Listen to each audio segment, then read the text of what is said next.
എല്ലാവർക്കും good morning. ഇന്നെൻ്റെ class national income, അതായത് എക്കണോമിക്സ് ഫോർ കേരള PSC, കേരളത്തിലെ പബ്ലിക് സർവീസ് കമ്മീഷൻ എക്സാമിനേഷനുകൾക്ക് തയ്യാറെടുക്കുന്ന കുട്ടികളുണ്ട്. അത് LDC മുതൽ KAS വരെയുള്ള എല്ലാ തരത്തിലുള്ള എക്സാമിനും ഉപകാരപ്പെടുന്ന എക്കണോമിക്സിൻ്റെ ഒരു ക്ലാസ്സാണ് ഞാൻ എടുക്കുന്നത്.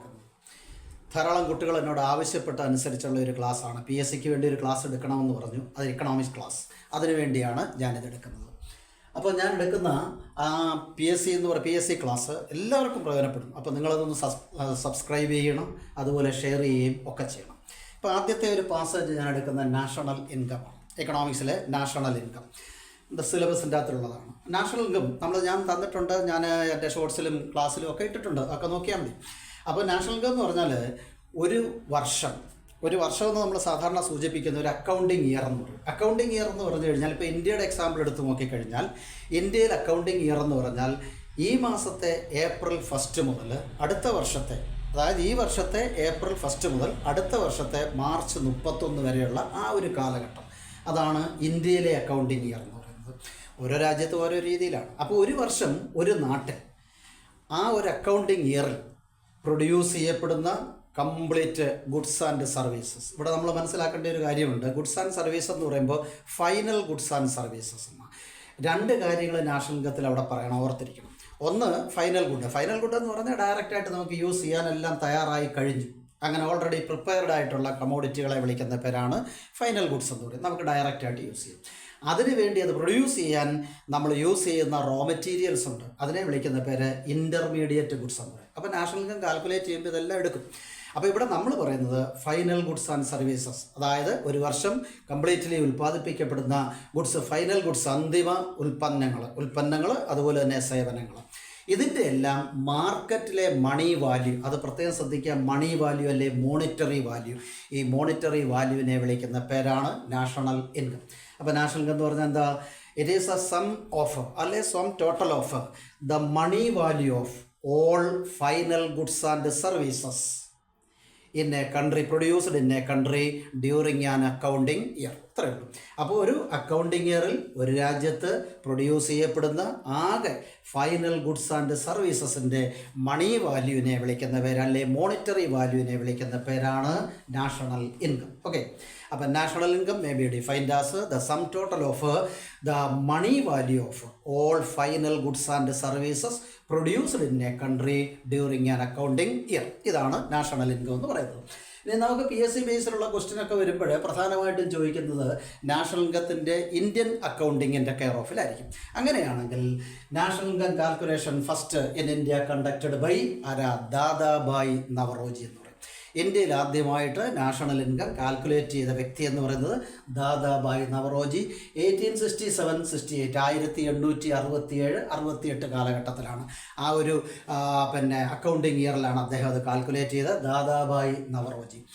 അപ്പോൾ അങ്ങനെ ഒരു കാൽക്കുലേഷൻ നടത്തി അയാളൊരു ഫേമസ് ആയിട്ടുള്ള അത് പൊളിറ്റീഷ്യനാണ്, എക്കണോമിസ്റ്റും എല്ലാം കൂടെ ചേർന്നിട്ടുള്ളവരാണ്. അതുകൊണ്ട് അദ്ദേഹത്തെ വിളിക്കുന്ന ഫാദർ ഓഫ് ഇന്ത്യൻ എക്കണോമിക്സ് എന്ന് വിളിക്കും. Father of Indian economics, national income calculate ചെയ്തതിൻ്റെ ബേസിലാണ് ഫാദർ ഓഫ് ഇന്ത്യൻ എക്കണോമിക്സ് എന്ന് അദ്ദേഹത്തെ വിളിക്കും. പിന്നെ ഈ നാഷണൽ ഇൻകത്തിൻ്റെ കാര്യത്തിൽ മാത്രമല്ല, ഒരു പൊളിറ്റിക്കൽ ലീഡറോടായിരുന്നു, one of the founder member of Indian National Congress in India. ഇന്ത്യയിലെ ഇന്ത്യൻ നാഷണൽ കോൺഗ്രസിൻ്റെ സ്ഥാപിത നേതാക്കളിൽ ഒരാളോടായിരുന്നു അദ്ദേഹം.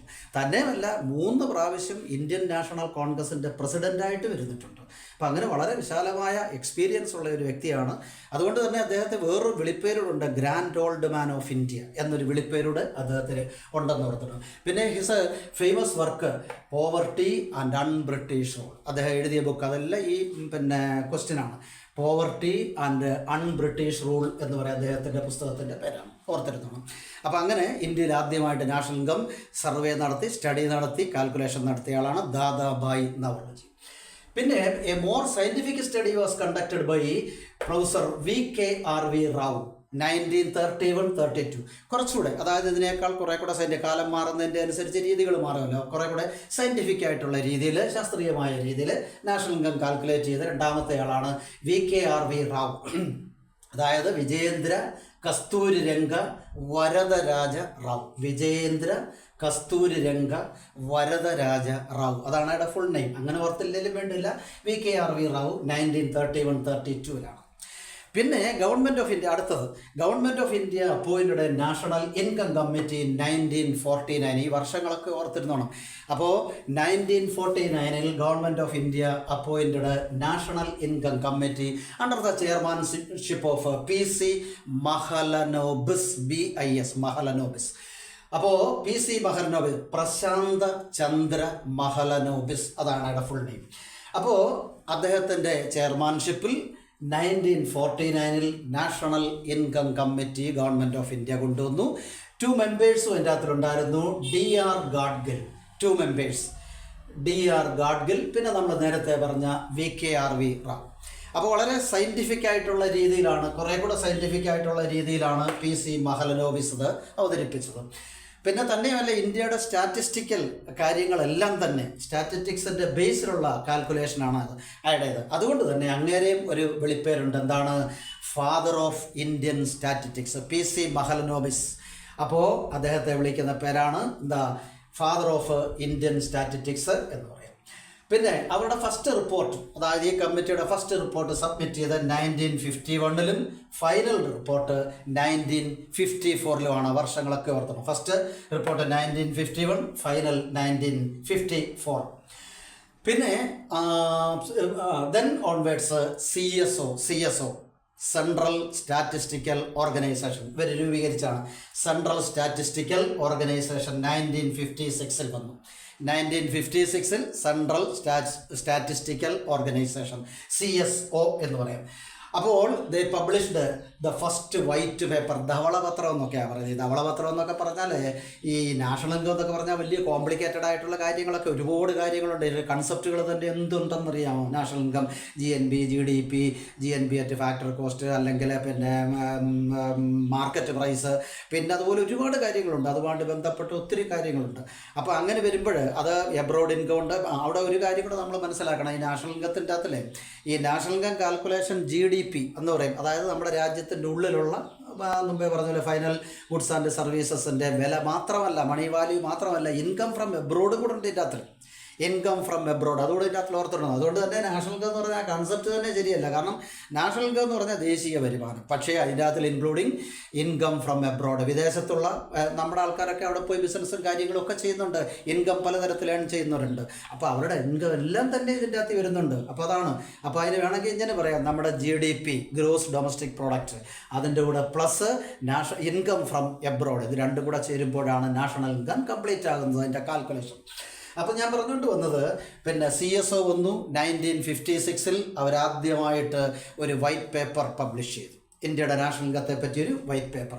ആ വൈറ്റ് പേപ്പർ എന്ന് പറഞ്ഞാൽ ഞാൻ പറഞ്ഞല്ലേ, വലിയ കോംപ്ലിക്കേറ്റഡ് ആയിട്ടുള്ളൊരു സബ്ജക്റ്റാണ് നാഷണൽ ഇൻകം. അത് സാധാരണ മനുഷ്യർക്ക് കൂടെ മനസ്സിലാകുന്ന രീതിയിൽ വളരെ ബ്രീഫായിട്ട് കൊടുക്കുന്ന ഒരു രീതിയാണ് നമ്മൾ വൈറ്റ് പേപ്പർ എന്ന് പറയുന്നത്, എല്ലാവർക്കും മനസ്സിലാകുന്നത്. അങ്ങനൊരു വൈറ്റ് പേപ്പർ കൊണ്ടുവന്നു. ഡീറ്റെയിൽഡ് സ്റ്റഡിയാണ് അവർ നടത്തിയതിൻ്റെ അതിൽ പ്രോഡക്റ്റ് ആൻഡ് ഇൻകം മെത്തേഡ്. സാധാരണഗതിയിൽ നാഷണൽ ഇൻകം അതൊക്കെ ഞാൻ പിന്നീട് പറയും, ഇതിൻ്റെ ബാലൻസ് ആയിട്ട് പറയും. ഇപ്പം നാഷണൽ ഇൻകത്തെ പറ്റി മൊത്തത്തിലൊരു അറിവാണ് തരുന്നത്.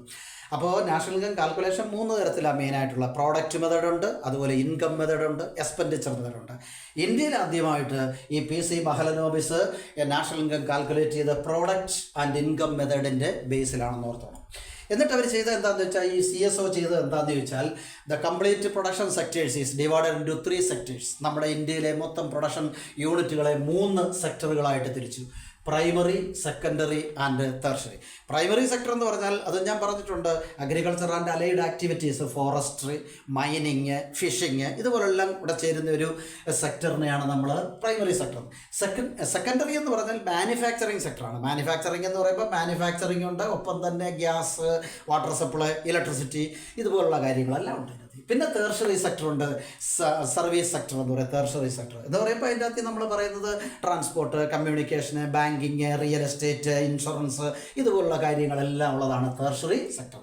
അപ്പോൾ all these study shows A complete economic performance. അപ്പോൾ നമ്മുടെ രാജ്യത്തിൻ്റെ മൊത്തത്തിലുള്ള എക്കണോമിക് പെർഫോമൻസിനെ പ്രസൻറ്റ് ചെയ്യാനാണ് നമ്മളിത് യൂസ് ചെയ്യുന്നത്. പിന്നെ ആദ്യകാലത്ത് ഇതിൻ്റെ പബ്ലിഷിംഗ്, അതായത് ഈ CSOയുടെ പബ്ലിഷിംഗ് നാസ് എന്ന പേരിലാണ്, ആ ടൈറ്റിലാണ് അറിയപ്പെടുന്നത്. ഓർത്തിരുന്നോണം, national accounts statistics, national accounts statistics, അത് നാസ് എന്നറിയപ്പെടും. അത് 1956 മുതൽ. എന്നാൽ പിന്നീട് ഒരു യുണൈറ്റഡ് നേഷൻസ് റിവൈസ്ഡ് ഫോം വന്നു. 1975 മുതൽ നമ്മുടെ ടൈറ്റിൽ മാറി system of national accounts, SNA. അതെല്ലാം ഓർത്തോണം, പരീക്ഷയ്ക്കുള്ളതാണ്. System of national accounts, SNA എന്നുള്ളത് 1975 മുതലാണ്. പിന്നെ നമ്മളിത് പറയുമ്പോൾ ആദ്യമായിട്ട് ഈ നാഷണൽ ഇൻകത്തിൻ്റെ ഒരു സ്റ്റഡി നടത്തി ഒരു പ്രസൻറ്റേഷൻ നടത്തിയത് സൈമൺ കുസ്നെറ്റ്സ് എന്ന് പറയും. സൈമൺ കുസ്നെറ്റ്സ് ഇവിടെല്ല US എക്കോണമി, അയാൾ US എക്കണോമിസ്റ്റാണ്.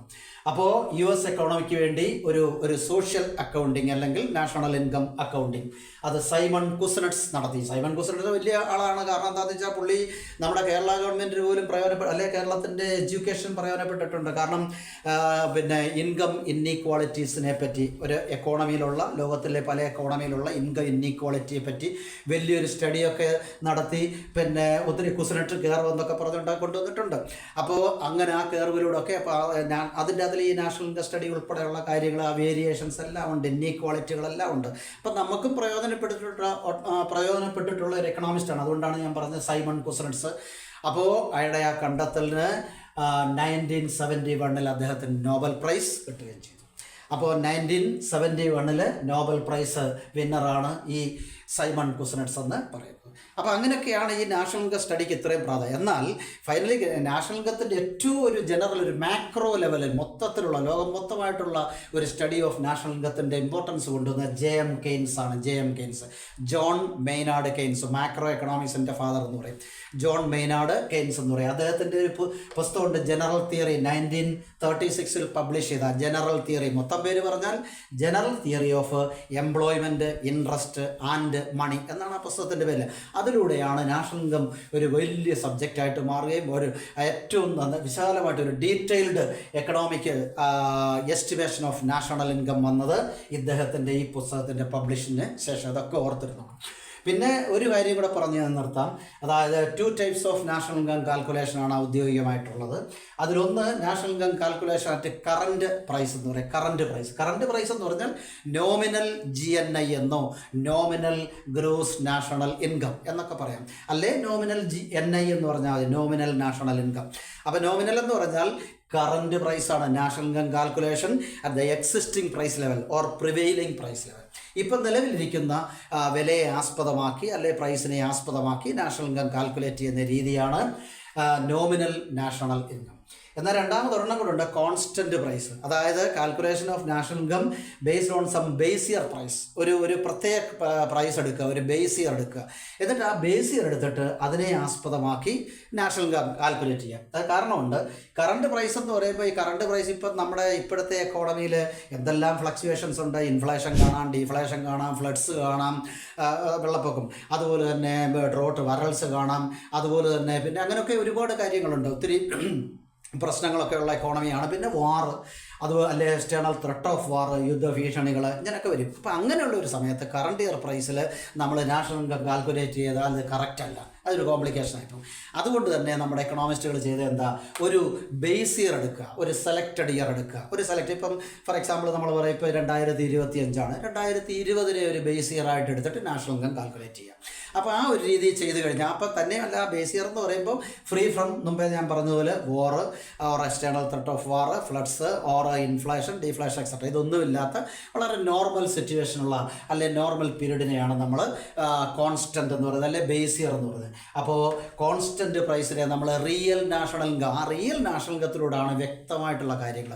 ഇപ്പോൾ ഫോർ എക്സാമ്പിൾ പിന്നെ economic development or standard of living of the people ഓരോ സ്റ്റാൻഡേർഡ് ഓഫ് അവർ എഡ്യൂക്കേഷൻ, ഹെൽത്ത് എക്സെട്ര ഇതൊക്കെ വളരെ ക്ലിയറായിട്ട് നമുക്കറിയാൻ കുറേ കൂടെ നല്ല രീതി കോൺസ്റ്റൻറ്റ് പ്രൈസാണ്, അതായത് ബേസ് ഇയർ പ്രൈസാണ്. അതിനെ നമ്മൾ റിയൽ നാഷണൽ ഇൻകം എന്ന് പറയും. ആദ്യം പറഞ്ഞത് അതിൻ്റെ അകത്ത് കൺഫ്യൂഷൻ ഉണ്ടാകാം, അതുകൊണ്ടാണ് അതിനെ നോമിനൽ നാഷണൽ ഇൻകം. അത് അത്ര യൂസ് ചെയ്യുന്നുണ്ടെങ്കിൽ പോലും അതിനേക്കാൾ നമ്മൾ കൂടുതലായിട്ട് നാഷണൽ ഇൻകം കാൽക്കുലേഷൻ എടുക്കുന്നത് റിയൽ നാഷണൽ ഇൻകം.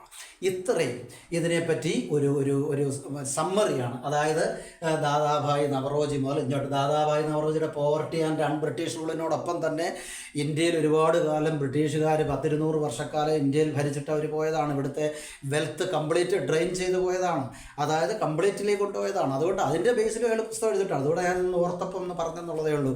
അതായത് ഡ്രെയിൻ ഓഫ് വെൽത്ത് അല്ലെങ്കിൽ ഡ്രെയിൻ തിയറി എന്ന് പറയും. അപ്പോൾ നമ്മുടെ വെൽത്തിനെ എല്ലാം അടിച്ചുകൊണ്ട് പോയി അതിനെപ്പറ്റിയും എഴുതിയിട്ടുണ്ട് ഇദ്ദേഹം. അപ്പോൾ ഇത്രയും കാര്യങ്ങൾ നാഷണൽ ഇൻകത്തിൻ്റെ ഒരു ഇൻട്രൊഡക്ഷനായിട്ട് ഓർത്തിരിക്കുക. PSCക്ക് വളരെയധികം പ്രയോജനം ചെയ്യുന്നതാണ്. ഒരുപാട് കോൺസെപ്റ്റുകൾ ഞാൻ പറഞ്ഞു. ഇനി ഇതിൻ്റെ ബാലൻസ് അടുത്ത ക്ലാസ്സുകളിലായിട്ട് പറയാം. ഓക്കെ.